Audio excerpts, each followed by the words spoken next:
സഭാ നടപടികൾ അല്ലെങ്കിൽ ഈ സഭാ കാലയളവിൽ പുതിയ സർക്കാർ അധികാരമേറ്റതിനു ശേഷം സഭയിൽ പ്രതിപക്ഷം സ്പീക്കർ ഡയസിന് മുന്നിലേക്കൊക്കെ വന്ന വലിയ പ്രതിഷേധമാണ് ഈ സമയം അവിടെ നടന്നുകൊണ്ടിരിക്കുന്നത്. ഇപ്പോൾ പ്രതിപക്ഷം നടുത്തളത്തിലാണ്. സ്പീക്കർ ഡയസിന് മുന്നിൽ പ്രതിഷേധമുണ്ട്. മുദ്രാവാക്യം വിളികളുമായി പ്രതിപക്ഷാംഗങ്ങളോട് പ്രതിഷേധിക്കുകയാണ്. ഈ നിലപാടുമായി സഹകരിക്കാനാവില്ല എന്ന് പ്രതിപക്ഷ നേതാവ് പിണറായി വിജയൻ പറയുന്നുണ്ട്.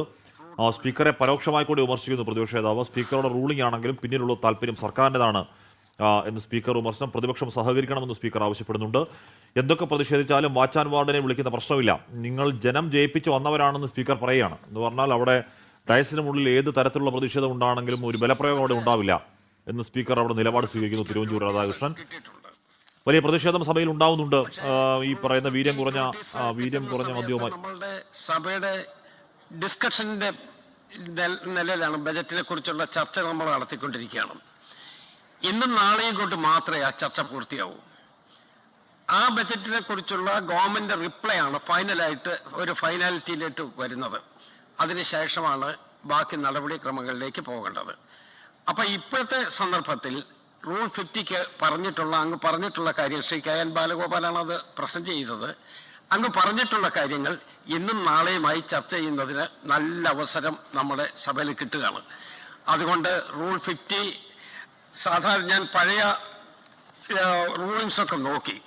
അപ്പോൾ പഴയ റൂളിങ്സിൽ ശ്രീ വർക്കല രാധാകൃഷ്ണൻ്റെ തന്നെ ഒരു റൂളിംഗ് ഉണ്ട്. ഇവിടെ ബജറ്റിനെ കുറിച്ചുള്ള ചർച്ച നടന്നുകൊണ്ടിരിക്കുമ്പോൾ ഇതുപോലുള്ള കാര്യങ്ങൾ അനുവദനീയമല്ല എന്നുള്ള നിലയിലുള്ള റൂളിംഗ് ഞാനത് മുഴുവൻ വായിക്കുന്നില്ല. ഏതായാലും അതുകൊണ്ട് റൂൾ 50 ഇവിടെ അനുവദിക്കാൻ നിവൃത്തിയില്ല എന്ന് വിവരം അറിയിക്കുന്നു. സർ ഒരു അതെൻ്റെ ഒരു റൂളിംഗ് ആണ്, എൻ്റെ അല്ല, ചെയറിൻ്റെ റൂളിംഗ് ആണ്. അതിനെ ക്വസ്റ്റ്യൻ ചെയ്യുന്നില്ലെങ്കിൽ പിന്നെ നമുക്കൊരു ചർച്ചയിലേക്ക് പോകണ്ട.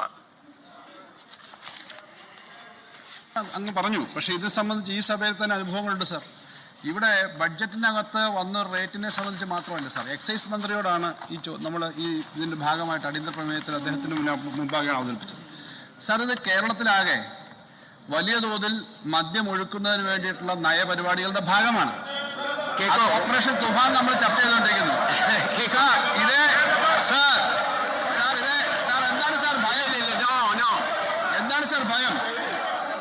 അതെ ബാലഗോപാൽ സാർ,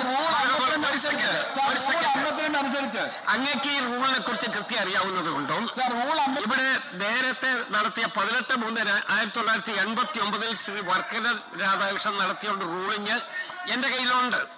പക്ഷെ ഞാൻ ആ റൂളിങ് ഇവിടെ പ്രത്യേകമായി എടുത്ത് പറയാത്തത്, അങ്ങ് വളരെ പ്രഗത്ഭനായ ഒരു പാർലമെന്റേറിയനാണ്, നേരത്തെ നമ്മുടെ ധനവകുപ്പ് മന്ത്രിയായിരുന്ന ആളാണ്. അങ്ങേക്ക് ഈ കാര്യങ്ങളൊക്കെ അറിയാം എന്നുള്ളത് കൊണ്ട് ഞാൻ പരസ്യമായിട്ട് ആ കാര്യങ്ങളൊന്നും ചർച്ച ചെയ്തില്ലെന്ന് മാത്രമേ ഉള്ളൂ. പക്ഷേ കീഴ്വഴക്കങ്ങൾ അനുസരിച്ച് അത് അനുവദിക്കാൻ നിവൃത്തിയില്ല എന്നുള്ളത് അങ്ങ് ഞാൻ ഒരിക്കൽ കൂടി അറിയിക്കുകയാണ്.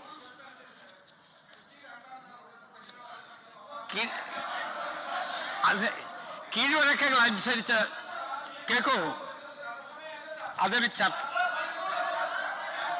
ദയവായിട്ട് അതൊരു ഒരു തർക്ക വിഷയമാക്കരുത്. അല്ല,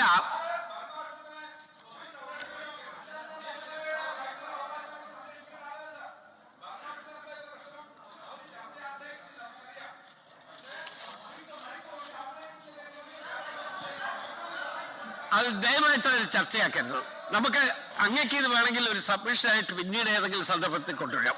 ഇപ്പോ റൂൾ 50 ആയിട്ട് എന്തെല്ലാം വിഷയങ്ങളുണ്ട്.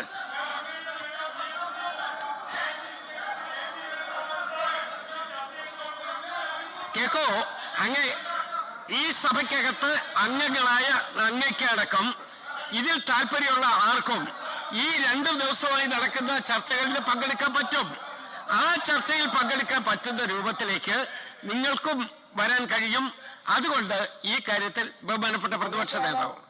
സർ, ഇവിടെ നാം ശ്രദ്ധിക്കേണ്ട ഒരു കാര്യം, പുതിയ ബജറ്റിൻ്റെ ഷെഡ്യൂൾ അവതരിപ്പിക്കുമ്പോൾ അതിനകത്ത് ഫിനാൻസ് ബില്ലുണ്ടായിരുന്നില്ല. അത് കാണിക്കുന്നത് പുതിയ നികുതി നിർദ്ദേശം ആലോചിച്ചില്ല എന്നാണ്. അപ്പോൾ പുതിയ നികുതി നിർദ്ദേശത്തെക്കുറിച്ച് യാതൊരു ആലോചനയും ഈ ബജറ്റ് തയ്യാറാക്കുമ്പോൾ തന്നെ ഉണ്ടായിരുന്നില്ല എന്നാണ് വ്യക്തമാകുന്നത്. പക്ഷേ ഒരു സ്വകാര്യ മദ്യ കമ്പനിക്ക് അമിതമായ ലാഭം കൊയ്യാൻ പറ്റുന്ന അവസരം മെല്ലെ ഇതിൽ തിരികിയിരിക്കുകയാണ്.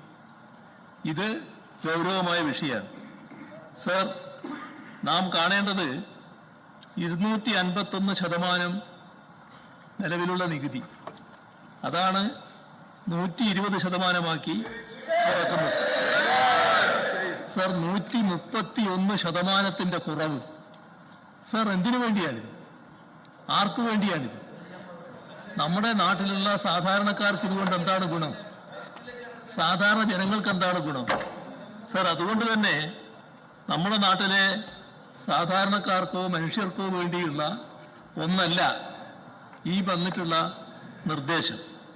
അപ്പോൾ ഇതിൻ്റെ ഗുണഭോക്താവ് എല്ലാവർക്കും അറിയാവുന്നതുപോലെ കർണാടകയിലെ ഒരു മദ്യ കമ്പനിയാണ്. ഇവിടെയാണ് പ്രശ്നം. സർ, ഇവിടെയാണ് പ്രശ്നം. കർണാടകയിലെ ഒരു മദ്യ കമ്പനിക്ക് വേണ്ടിയുള്ള നിർദ്ദേശം സർ, നമ്മുടെ സ്വകാര്യ പുസ്തക കമ്പനിയായ ബക്കാർഡി അവർക്ക് വേണ്ടിയുള്ള ഒരു നിർദ്ദേശമായിട്ടാണ് ഇത് വന്നിരിക്കുന്നത്. അങ്ങേ പോലെ ഒരാള് സംസാരിച്ചു കൊണ്ടിരിക്കുമ്പോൾ ഇന്റർഫിയർ ചെയ്യുന്നതിൽ എനിക്കും വിഷമമുണ്ട്. പക്ഷേ പറയാതിരിക്കാൻ നിവൃത്തിയില്ല. ഇവിടെ പ്രധാനപ്പെട്ട പ്രശ്നം എന്താ? അടിയന്തര പ്രമേയത്തിലുള്ള സാധ്യത ഒഴിവാക്കി അതിനകത്തെ കണ്ടൻസിലോട്ട് പിന്നെ നമുക്ക് പോകാൻ കഴിയില്ല. അങ്ങക്ക് വാക്കൗട്ട് ഉണ്ടെങ്കിൽ അങ്ങക്ക് ആ കാര്യം ഒരു വിവരം പറഞ്ഞ് വാക്കൗട്ട് നടത്തുന്നതിന് സ്വാതന്ത്ര്യമുണ്ടോ? സർ, ഞാനൊരു കാര്യം പറയാ. ഇതുമായി ബന്ധപ്പെട്ട ഫയൽ നീക്കം അതിദ്രുതഗതിയിൽ നടക്കുന്നുവെന്നാണ് മാധ്യമങ്ങൾ റിപ്പോർട്ട് ചെയ്തിരിക്കുന്നത്. അങ്ങേപ്പോലുള്ള ഒരു നീതിമാൻ ആ ചെയറിൽ ഇരുന്നുകൊണ്ട് ഇരിക്കുന്ന ഘട്ടത്തിൽ ഇത്തരമൊരു കാര്യം സംഭവിക്കാൻ പാടുണ്ടോ എന്നുള്ളതാണ്. അതുകൊണ്ട് തന്നെയാണ് അങ്ങയിൽ നിന്ന് ഞാൻ നീതി ചോദിച്ചുകൊണ്ടേയിരിക്കുന്നത്. സർ, നമ്മുടെ നാട്ടില് സോഫ്റ്റ് ഡ്രിങ്ക് പോലെ സാർവത്രികമാക്കാനാണ് പോകുന്നത്. ഇതാണ് ഗൗരവമായ തരത്തിലും ഇത് അനുവദിക്കാൻ പറ്റില്ല. നമ്മുടെ നാടിന് വലിയ ഗുരുതരമായ പ്രത്യാഘാതം അതാണ് സംഭവിക്കുന്നത് എന്ന് നാം കാണണം. ഇന്നും നാളെയുള്ള ചർച്ചകളിൽ നമുക്ക് ഈ കാര്യങ്ങളെ കുറിച്ചൊക്കെ പറയണമെന്നുണ്ടെങ്കിൽ പറയാം. ഏതായാലും ഇത് കൺക്ലൂഡ് ചെയ്യും. അങ്ങയുടെ റൂളിംഗ് ആണെങ്കിലും ഇതിന്റെ പിന്നിലുള്ള താല്പര്യം നമുക്ക് ഗവൺമെന്റിന്റെ നിലപാടാണ് എന്നുള്ളത് എല്ലാവർക്കും അറിയാലോ.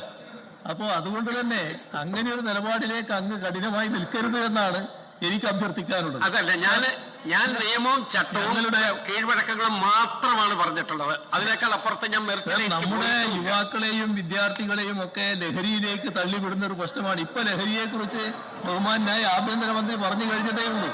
ലഹരിയുടെ ആപത്തിനെ കുറിച്ച് ആ ലഹരിയിലേക്ക് ആളുകളെ തള്ളിവിടുന്നതിനുള്ള ഒരു വഴിയായിട്ടാണ് ഇത് വരുന്നത്.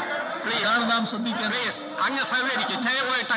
സഹകരിക്കാൻ സാധാരണഗതിയിൽ പ്രയാസമുണ്ട് എന്നുള്ളതാണ് എനിക്ക് പറയാനുള്ളത്.